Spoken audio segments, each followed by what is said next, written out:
새해가 되었죠. 새해가 되면 유독 사람들이 붐비는 곳 중에 하나가 바로 서점입니다. 네. 올해는 꼭 내가 책을 읽어야지. 올해는 꼭 한 달에 한 권씩은 읽어봐야지. 못해도 1년에 5권은 꼭 읽고서 새롭게 변화된 나의 모습을 발견해 봐야지.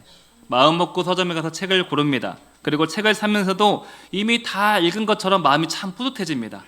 그리고 옆 코너에 가서 이 표지가 예쁜 다이어리와 근사한 수첩도 함께 삽니다. 그리고 마음 가운데 이런 생각을 하게 되죠. 올해는 진짜 계획대로 살아봐야지. 올해는 12달 모든 달을 다 계획이 기록되어 있어서 절대로 허투루 하루하루를 살지 말아야겠다라는 다짐을 가지고 새해를 맞이합니다.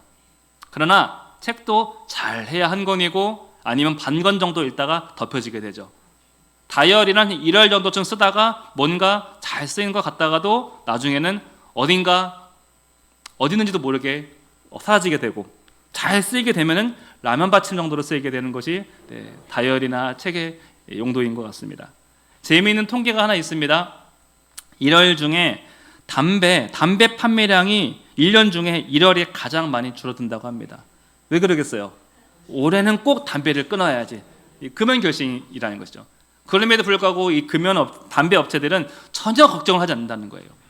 그 이유는 이게 재미난 건지 안타까운 건지 모르겠지만 한 달만 지나면 담배 판매량이 다시 원래대로 돌아온다는 거예요. 그렇죠. 평생 함께한 친구인데 어떻게 금방 끊어내겠어요?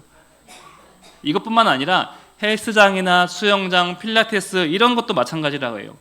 1월 달에는 자리가 없다고 합니다. 운동 업체들은 그때 1년치 매출을 다 벌어들인다는 거예요. 왜냐하면 1월 달 되어서 1년치 회원권을 끊고 몇 번 나오지 않는 사람들이 80%, 90%에 이른다고 합니다. 물론 저도 이런 내용들에 해당되어지죠. 제가 서점 가서 참 책 많이 샀습니다. 아내가 제발 좀 다 그만 좀 사라고. 읽어는 봤냐고.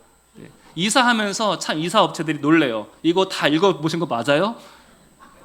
그럼 저는 자신 있게 그럼요 라고 얘기를 하지만 그렇진 않죠. 헬스장에 참 돈 많이 갖다 줬습니다.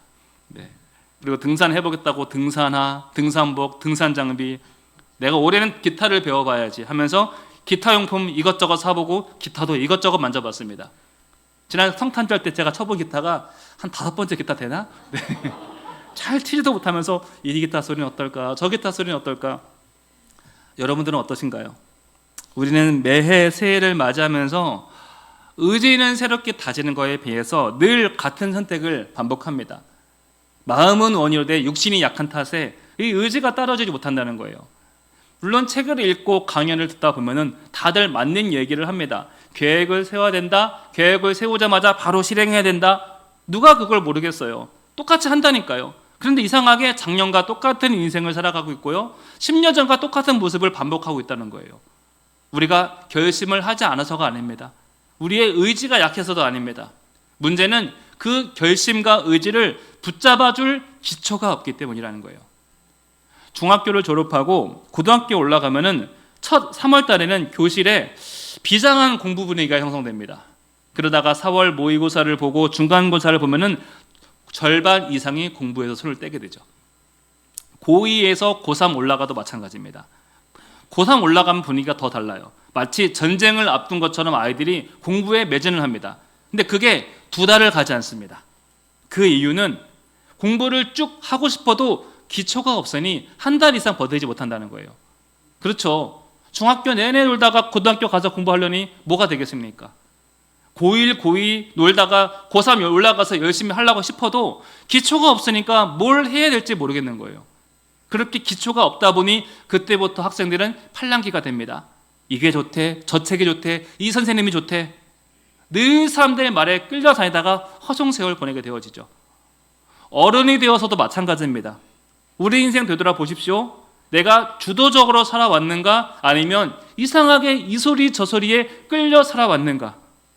우리가 제 아무리 비싼 다이어리를 사서 계획을 세워도 아무리 고가의 회원권으로 1년치 운동을 끊어도 우리는 뉴스 보도를 보고 주변 사람들의 말을 듣고 통장 잔고와 몸 상태와 마음 상태에 따라서 1년에도 수십 번, 수백 번씩 마음이 바뀌게 되어지죠.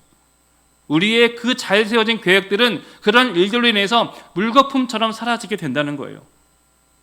그래서 우리가 먼저 해야 될 것은 좋은 계획, 더 다양한 계획을 세울 것이 아니라 우리 안에 흔들리지 않는 기초를 먼저 세울 줄 알아야 됩니다. 마치 우리가 집을 지을 때 기초를 먼저 튼튼하게 한 후에 나중에 가구를 넣고 인테리어를 고르는 것처럼 기초가 먼저 중요하다는 것이죠. 그래서 성경은 새해를 맞이한 우리에게 계획표를 먼저 세워라 하지 않고 이 한 문장을 먼저 던집니다. 오늘 말씀이죠. 그리스도의 말씀이 너희 속에 풍성히 거하게 하라. 여러분 암송해야 될 말씀입니다. 함께 따라해 볼까요? 그리스도의 말씀이 너희 속에 풍성히 거하게 하라. 오늘 이 말씀을 계속 반복할 텐데요, 성경이 우리에게 오늘 가르쳐 주는 것은 올해 무엇이 나를 이끌게 할 것인가, 내 삶의 기초의 그 중심에 나는 무엇에 머물러야 될 것인가. 성경은 우리에게 의지와 계획을 묻지 않습니다. 얼마나 큰 야망을 갖고 있는지 묻지 않습니다. 다만 무엇이 나를 이끌고 내가 무엇 위에 서 있어야 하는가, 이 질문에 명확하게 대답하길 원한다는 것이죠. 여러분, 우리가 말씀에 이끌리지 않으면 우리의 결심은 오래 설 수 없습니다. 우리가 말씀 위에 서 있지 않으면 모래 위에 집을 지은 것처럼 우리의 계획은 금세 흔들리고 사라지게 된다는 것이죠. 기초가 없으면 매번 익숙한 과거를 반복하다가 지난주 말씀이죠. 열 하루면 갈 거리를 40년 동안 방황하게 되어진다는 거예요.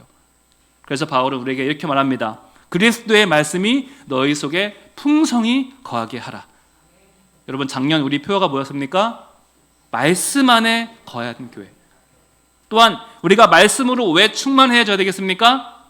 왜냐하면 말씀이 길이고 말씀이 기초이기 때문인 거예요. 여러분, 우리가 기도를 하고 싶어도 말씀이 없으면 무슨 기도를 해야 될지 모릅니다. 10분 이상 할 기도가 없어요. 내가 예배를 잘 드리고 싶어도 말씀이 없으면 예배가 의무가 되고 금세 지루해집니다. 내가 봉사를 하고 싶고 헌신을 하고 싶어도 내 안에 말씀이 없으면 금세 실증나게 되고 이런저런 일들로 금세 마음에 시험이 들게 되는 거예요. 내 안에 먼저 말씀의 기초가 세워져야 흔들림 없는 신앙생활로, 흔들림 없는 우리의 인생이 되어진다는 것이죠. 그렇다면 오늘 우리는 과연 말씀으로 기초가 세워진 인생이란 무엇인가 함께 살펴보도록 하겠습니다. 첫 번째로, 말씀이 먼저 내 안에 풍성히 거해야 됩니다. 함께 따라해 볼까요? 말씀이 풍성히 거하게 하자. 이 성경이 말하는 말씀이 충만한 인생은 우리 골로새서 3장 16절 말씀 함께 오늘 말씀이죠. 읽어보겠습니다. 시작. 그리스도의 말씀이 너희 속에 풍성히 거하여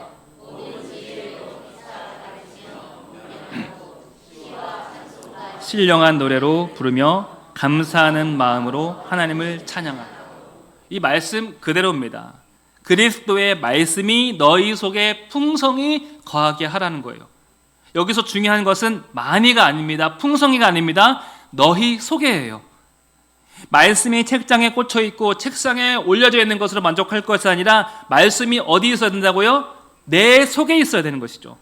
내 삶 안에 들어와 머무는 상태가 들어와야 우리의 기초가 흔들리지 않게 되어집니다.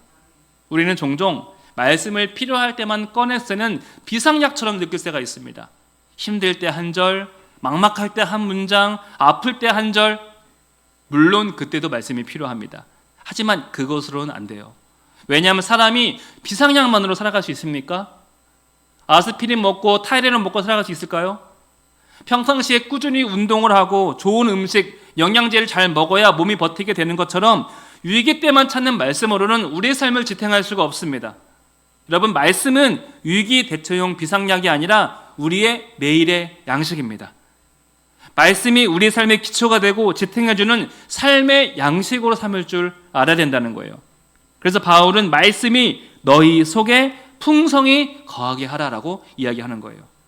잠깐 들렸다가 가는 손님이 아니라 내 생각과 선택을 다스리는 주인이 되도록 말씀을 삼으라는 거예요. 제가 여러분에게 질문 하나 드리겠습니다. 저에게 말할 필요는 없지만 스스로는 꼭 대답해 보시기 바랍니다. 올해가 시작하면서 내 마음과 생각을 가장 많이 차지하는 것이 무엇입니까? 지금 내 마음 안쪽에 무엇이 깊이 자리 잡고 있습니까? 돈 걱정, 자식 걱정일 수도 있고요. 건강과 미래에 대한 불안일 수도 있습니다. 또한 정치 이념으로 가득 채워질 수도 있을 거예요. 아니면 말씀으로 채워져 있습니까? 사람의 마음은요, 반드시 무언가가 채워져야만 됩니다. 다른 표현으로 하면 사람은 반드시 무언가에 빠질 수밖에 없는 그런 존재예요. 그런데 그 자리를 말씀으로 채우지 않으면 어떤 것들이 내 마음에 들어와 주인 노릇할지 모른다는 거예요. 여러분 살다 보면요, 몇 날 며칠을 투덜대고 불평할 때가 있어요. 저도 그러합니다. 몇 날 며칠을 불안과 걱정으로 살아갈 때가 있고 눈만 감으면 그게 생각나지고 내 머릿속을 떠나지 않을 때가 있습니다. 여러분, 그런데 그게 지금 내 인생의 주인이에요. 그것들이 지금 여러분들의 내 마음의 중심을 차지하고 있는 것들입니다. 여러분, 그것을 그냥 두면 어떻게 되겠습니까? 그것들은 내 마음 가운데 어떻게 자리 잡은 건데 쉽게 떠나려고 하겠냐는 거예요. 그래서 새해 이 시작에 우리가 가장 먼저 해야 될 것은 이런저런 계획과 결심을 내리는 것이 아니라 내 안에 무엇이 가장 깊이 들어가 있어야 되는가, 그것을 결정할 줄 알아야 된다는 거예요. 너희 안에 말씀이 풍성하게 거하게 하라는 것은 내 생각의 재료를 말씀으로 바꾸라는 것입니다. 내 판단의 기준을 말씀으로 바꾸라는 것이고 내 인생을 움직이는 중심을 말씀으로 바꾸라는 것입니다. 여러분, 말씀이 내 안에 거하면 당연히 생각이 달라집니다. 선택이 달라지게 되고 우리의 인생의 방향이 바뀌게 되어지는 거예요. 여러분, 이것은 이론이 아니라 실제이고 경험이고 능력입니다. 그래서 우리가 새해 아침에 가장 먼저 붙들고 가장 먼저 채워야 될 것은 말씀을 채우고 말씀 안에 서야 된다는 것이죠. 이것을 꼭 기억하는 올 한 해가 되시길 축복합니다. 두 번째로요, 말씀이 관계 속으로 흘러가야 됩니다. 우리 함께 따라해 보겠습니다. 말씀이 관계 속으로 흘러가야 한다. 바울은 골로새서 3장 16절에서 이렇게 말하죠. 우리 한 번 더 읽어보도록 하겠습니다. 자, 시작. 그리스도의 말씀이 너희 속에 풍성히 거하여 모든 지혜로 피차 가르치며 권면하고 시와 찬송과 신령한 노래를 부르며 감사한 마음으로 하나님을 찬양합니다. 여기서 중요한 단어는 피차입니다. 말씀은 내가 혼자 소유하는 것이 아니라 서로 함께 주고받는 겁니다. 피차 가르치며 권면하라는 거예요. 여러분, 성경은 처음부터 신앙을 혼자 하라는 구조로 만들어지지 않았어요. 하나님이 아담을 지을 때 어떻게 지었습니까? 혼자 있는 것이 보시기에 좋지 않아서 나중에 하와를 그에게 보내주죠. 나와 하나님과의 신앙만이 아니라 서로가 함께하는 신앙이 되어질 때 그것이 온전한 신앙이 되어진다는 거예요. 하나님께서는 말씀을 우리 각 개인에게 주셨지만 그 말씀이 완성되는 자리는 항상 함께 서로라는 공동체의 자리라는 거예요. 그래서 성경에는 늘 말하죠. 서로 사랑하라. 나만 사랑하는 게 아니라 서로 사랑하는 겁니다. 서로 권면하라. 서로 용납하라. 서로 짐을 지라는 말씀이 계속 반복되는 거예요. 나 혼자가 아니라 같이, 그리고 함께라는 거예요. 그런데 우리는요, 은혜를 받게 되면은 본능적으로 그 은혜를 내 안에 잡아두려고 합니다. 내 감동, 내 깨달음, 내 변화로만 소유를 하고 싶어 한다는 거예요. 왜냐하면요, 흘려보내려는 순간 나한테 할 일이 생긴다는 거예요. 은혜를 흘려보낸다는 것은 좋은 일인 건 알아요. 근데 왠지 새로운 관계를 시작해야 될 것 같고 책임이 생기고 왠지 순종이 요구되어질 것 같습니다. 그래서 은혜 받을 순간 이상하게 인생이 갑자기 고달파지는 거예요. 가령 이런 겁니다. 내가 오늘 설교 은혜 받았으니까 내일부터 새벽기도 꼭 해야지 다짐이 드는 순간 어떤 생각이 들어요? 갑자기 귀에서 알람 소리가 들리는 것 같죠. 하루가 피곤해집니다. 아침이 오는 것이 두려워져요. 오늘 내가 말씀에 은혜 받았으니까 말씀으로 충만한 한 해를 보내자고 했으니까 매일매일 성경 3장씩 읽어야지, 올해는 성경 꼭 완독해야지 하는 순간 하루 일정에 갑자기 빡빡해집니다. 괜히 숨이 턱턱 막히게 된다는 거예요. 내가 오늘 말씀 은혜 받았으니까 이제는 우리 가족 전도해야지, 그 사람 내가 계속 사랑으로 품어줘야지. 분명히 은혜 받아 마음은 뜨거운데 그 사람 얼굴 보는 순간 마음이 툭 내려앉는다는 거예요. 쉽지 않다는 거예요. 우리는 분명히 은혜 받기를 좋아하면서도 동시에 은혜가 삶으로 들어와서 삶으로 흘러가는 것은 이상하게 싫어집니다. 붙잡아 두면 내 안에 감동이 되지만 흘러보내면 내 인생이 고달파져요. 순종을 요구한다는 거예요. 귀찮아지는 것이죠. 하지만 바로 그 지점에 하나님의 뜻이 있는 겁니다. 하나님께서 우리에게 은혜를 주시고 감동을 주신 이유는 우리의 삶을 변화시키는 데 이유가 있다는 거예요. 나 혼자가 아니라 함께 피차 서로의 삶을 살아가라고 우리에게 은혜를 먼저 주셨다는 거예요. 여러분, 만약에 은혜가 흐르지 않으면 어떻게 되겠습니까? 좋은 소금이어도 쓰지 않은 소금은 통 안에서 굳어서 돌덩어리가 되고 맙니다. 흐르지 않는 물은 고이고 썩어서 그 안에 생명이 다 사라지고 말죠. 우리 신앙도 마찬가지입니다. 흐르지 않는 가둬놓은 은혜로 살다 보면 굳어버리고 고여서 우리 안에 생명이 사라지게 되는 거예요. 들은 말씀은 많은데, 읽은 말씀은 많은데 관계는 점점 더 얇아지게 되고, 기쁨은 줄어들고 불평은 늘고 감사가 사라집니다. 분명히 겉으로는 교회 다니면서 신앙생활을 하는 것 같은데 마른 장작처럼 내 영혼이 점점 말라가는 이 느낌, 이런 불안한 삶을 살아갈 수밖에 없다는 거예요. 그래서 성경은 피차 가르치며 피차 권면하라. 받은 은혜를 나 혼자 소유할 것이 아니라 관계로 흘려보낼 줄 알아야 풍성한 은혜의 삶을 살게 되어진다는 거예요. 성도 여러분, 하나님의 은혜를 사모하십니까?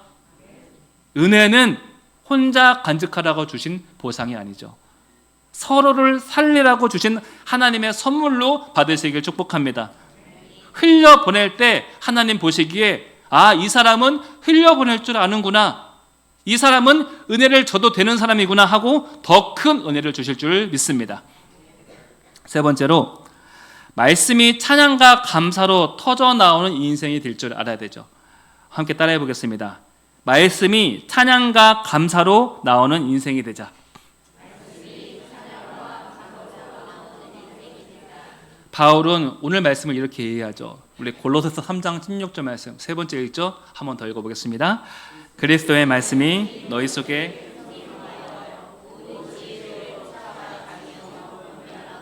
시와 찬송가 신령한 노래를 부르며 하나님을 찬양하고. 우리는 보통 찬양에 대해서 예배 시간에 부르는 종교 행위라고 생각을 합니다. 그리고 노래를 부르는 것, 때로는 손을 드는 것, 입술로 고백하는 것이라고 말을 하는데, 그런데 바울이 말하는 찬양은 다릅니다. 예배 순서 중 하나가 아니라 사람의 삶에서 흘러나오는 언어가 바로 찬양이라는 거예요. 사람은 누구나 자기의 삶을 해석한 언어를 가지고 살아갑니다. 그 사람이 자주 사용하는 언어가 그 사람의 인생입니다.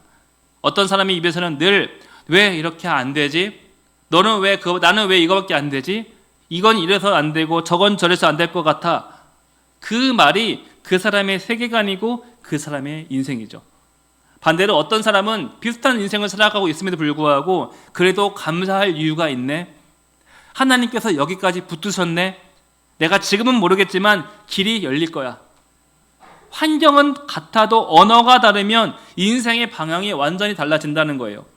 바울은 말합니다. 말씀이 사람 안에 풍성히 거하면 시와 찬송과 신령한 노래를 부른다. 그 사람의 언어가 바뀐다는 거예요. 가령 우리가 미국으로 이민을 갔다 생각해 보십시오. 하루 종일 어쩔 수 없이 영어를 듣게 되겠죠. 또한 무언가를 말해야 되니까 영어를 말할 공리를 머릿속에 계속 하게 되어집니다. 방법이 없습니다. 그 나라에는 영어 외에는 쓸 수 있는 언어가 없어요. 결국 시간이 지나면 우리 입술에는 영어가 술술 나올 수밖에 없게 되어지죠. 말씀이 내 생각을 붙들고, 말씀이 내 선택을 이끌고, 말씀이 내 관계를 통과하면 어느 순간 내 입에서 하나님의 은혜의 언어가 나오게 될 수밖에 없다는 거예요.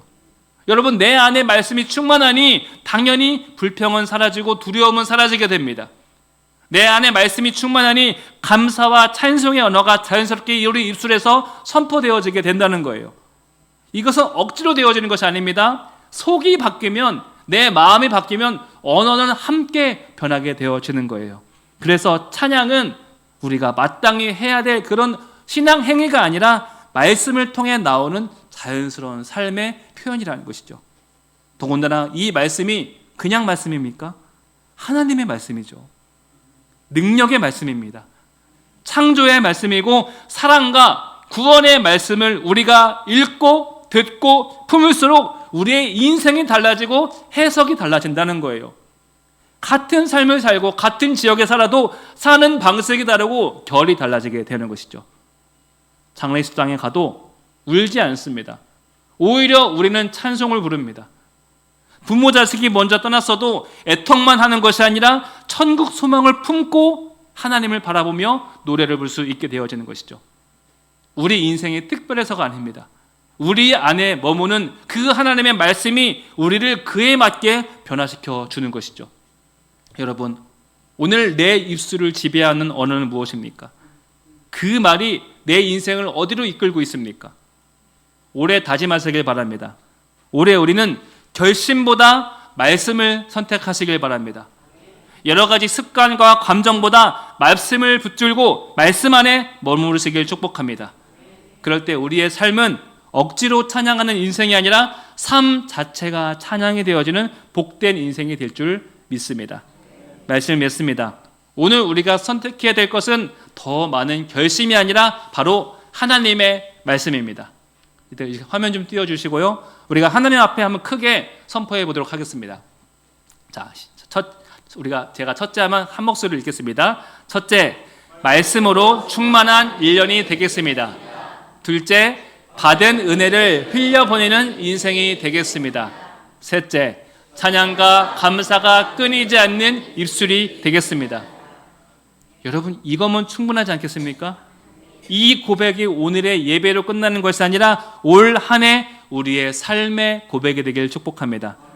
결심은 흔들릴 수 있어도 우리를 붙들고 있는 그 말씀은 결코 흔들리지 않습니다. 그 붙드심 의지하며 힘있게 살아가는 2020년 되시길 주님의 이름으로 축복합니다. 기도하겠습니다. 하나님, 오늘 우리에게 다시 말씀으로 부르시니 감사합니다. 우리가 결심으로 살던 인생이 아니라 이제 말씀에 붙들려 살아가는 인생 되게 하여 주옵소서. 우리 마음의 그 중심의 자리에 불안이 아니라 말씀이 머물게 하시고 우리의 생각과 선택이 오직 말씀으로 새로워지게 하여 주옵소서. 받은 은혜를 혼자 붙잡아 두지 않게 하시고 관계 속으로 흘려보낼 줄 아는 믿음의 사람 되게 하여 주시옵소서. 그리하여서 우리의 하루가 찬송이 되고 우리의 삶이 감사가 되게 하여 주옵소서. 예수 그리스도 이름으로 기도드립니다. 아멘.